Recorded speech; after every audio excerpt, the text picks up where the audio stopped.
سلام علیکم تن زنده سلامت و خانواده سلام باشه. میگم که غریبی کوی سخت است ای برادر، غریبان رو نکو داره میازار.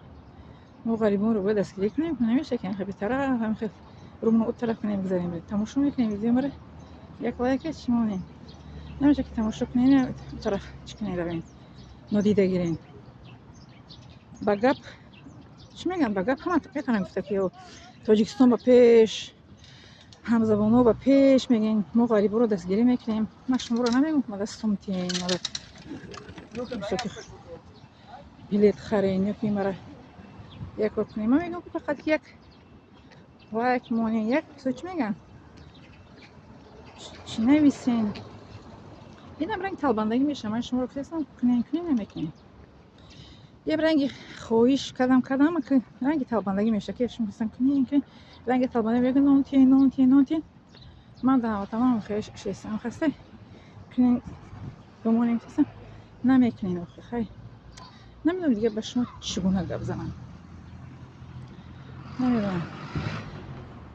در شما میدونید آدمایی که گیرا میکنن الله میکنن گیرا میکنن همون رو بعد مینویسن هر چی که و همون رو دستگیری میکنن. آدمایی که گیرا نمیکنن اون الله نمیکنن اویدش افقطور شما اون رو به نظر نمیگیرین.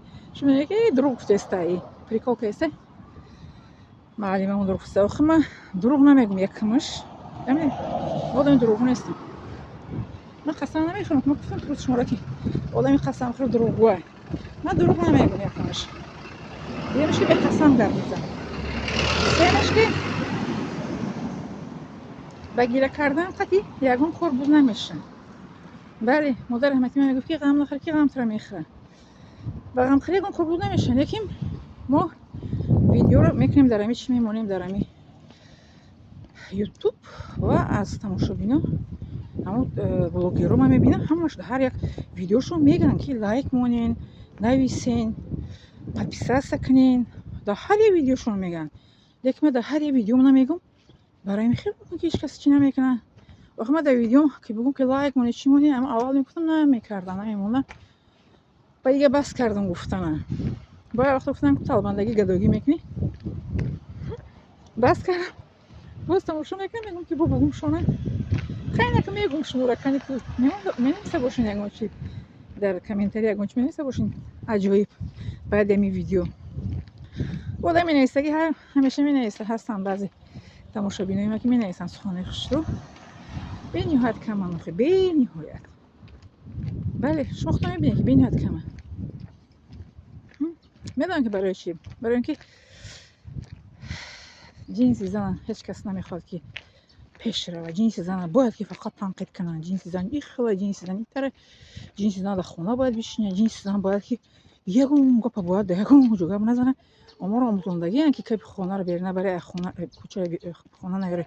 لیکن من حیاتی پدر مادرم برای شما نمونه به شما رو نقل کردم که نمونه بگیرین از حیات پدر مادری من. چی میگن سیریخ اویلوی نیست. این تربیه برای خودتون بگیرین برای پیشروی حیاتون نمونه هم هسته برای تربیه فرزندتون برای پیشروی حیاتون مثال آوردم. یکی زن میگه خب باشه زن که خب که میبود از حضرت مادرمون عایشه رضی الله عنها چقدر حدیث روایت شده دیگه. چرا که در پیامبر سلام نگفت حضرت عایشه رضی الله عنها که چی نکن سخن رو به هیچ کس نرسون گپ نزن نگفت من نکردم کو زن که خب میبود. بسیار قصه دیگه هست. من شما اگر همش هم که بیارم آدم میگه که توش که خیلی خوبه یک همچین آدم خوبه یک سخن میگن خوب نم یک تویشه مادرمون رضی الله عنها بسند است برای همون که حدیث اسلامی درست صحیح از مادرمون بهشتگی و مدرسگی به ما بسیار ترینش اکثریت حدیثو.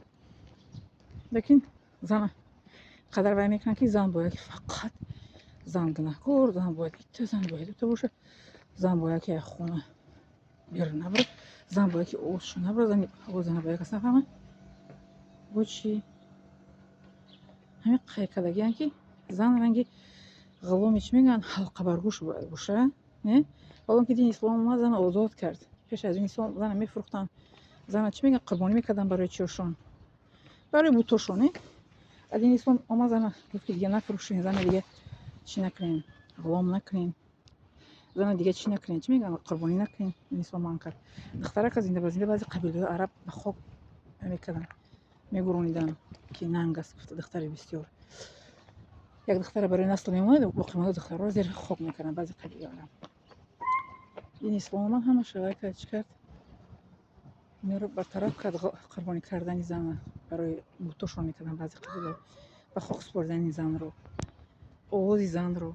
زن حقوق داره گپ بزنه، در دین اسلام زن حقوق داره که گپ بزنه، آواز شبکی آدم فهمه با اون شرطی که سخنی چی باشه حق باشد و فایده آور باشد، گپی بیهوده نی. هم خودمون میگیم که گپ بسیار خرابه، من گپ بیهوده داشتم میگم در یگان ویدیو نه بغیر از سخن‌های چی میگن حکمتانه پند و نصیحت از نمونه حیاتی پدر مادر من گذاشتگان، بغیر از سخنی خوب یگان چی که شما نمیگم. لیکن از طرف شما یگان چی میگن دستگیری نیست، متاسفانه نیست دستگیری. توکل به الله تعالی میکنیم شاید که یک رحم در دل شما پیدا میشه. میگن که رحم از ایمان است، میگن که از پیغمبر محمد صلی الله علیه و کسی که رحم نکند او رحم را از کسی نمیبیند. برای شما اگر به من رحم کنید دلتون گفته که گفته چیکار میگم دل بسوزه میگن نه رحم است کنید شما از جانب یک کسی دیگه رحم میبینید. نه که در چی اومدگی در چهار کتاب که رحم از گوشه ایمان است، در چهار کتاب اون هست کسی.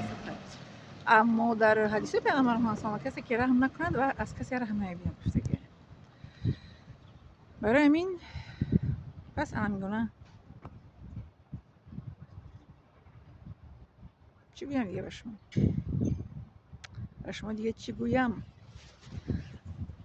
و از که یک چیز است حدیث است که قلم ها برداشته شد و کاغذ ها خوش شد، رفیت الاقلام و جفت صحف میگن که ما از گفتن قلممون هم با آخر رسید و ورقمون هم دیگه نمونده نوشتن که به شما خوانیم همین هسته. یا که در حدیث یا که در مسائل اداره دو تاش نمیدونم هست نمیخوام که برداشته شد قلم ها و ورق ها باید شد خوش شد. میخوام می ندارم شما